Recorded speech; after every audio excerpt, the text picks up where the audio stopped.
Yeah, this was just terribly planned, Brian. I mean, I'm shaking my head. Clearly these guys watch too many Rambo movies. I don't know. But at the end of the day, this does have very serious implications.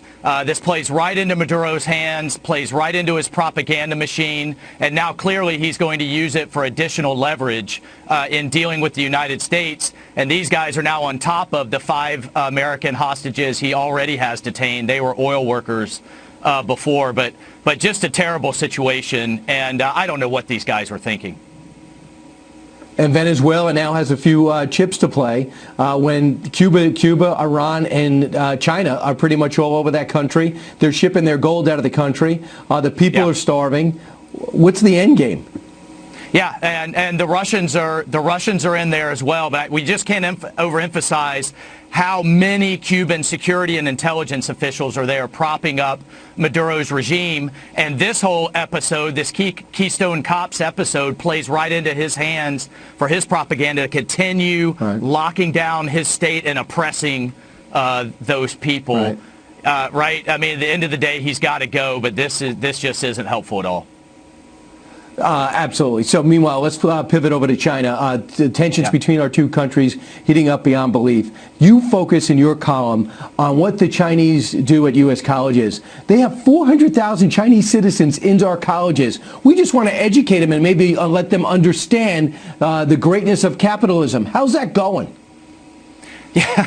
Yeah, so one thing that I'm hoping in the wake of Corona and all of this is a real awakening and a wake-up call for all Americans that the Chinese Communist Party are not our friends, and they explicitly seek to dominate the United States. They're going to do it by stealing our technology to dominate us economically.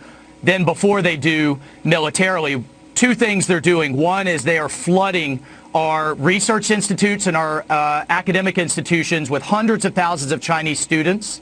These, I want to be clear, these are not bad kids, but under Chinese law, they have to vacuum up everything they're asked about by the Chinese Communist Party, and it goes right to their military. Robotics, nanotechnology, advanced materials, artificial intelligence, and on and on. The other piece is they have a recruitment program called the Chinese Talents Program that recruits our professors to vacuum up this research as well and send it over to Beijing. One of them was just arrested, the head of Harvard's chemistry department, who had taken over $15 million in Defense Department and NIH research funding, but then was working at, guess where? The Wuhan Institute of Technology, and taking $50,000 a month on that end. And just, look, I am tired as a lawmaker of providing hundreds of millions of dollars of U.S. taxpayer money that should be funding our advanced research, and it going right out the door to Beijing. I've introduced legislation to stop it. Yeah, of course, universities want the money, so they take it. Like we actually know their grades, like they're worthy, more worthy than American students.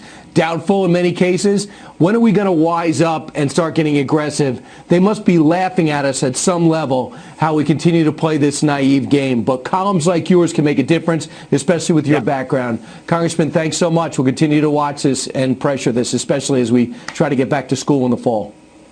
Yeah, thank you, Brian. And if they're not stealing it that way, they're doing it through cyber, or then they buy these distressed American companies, all of which we're going to stop in the wake of this.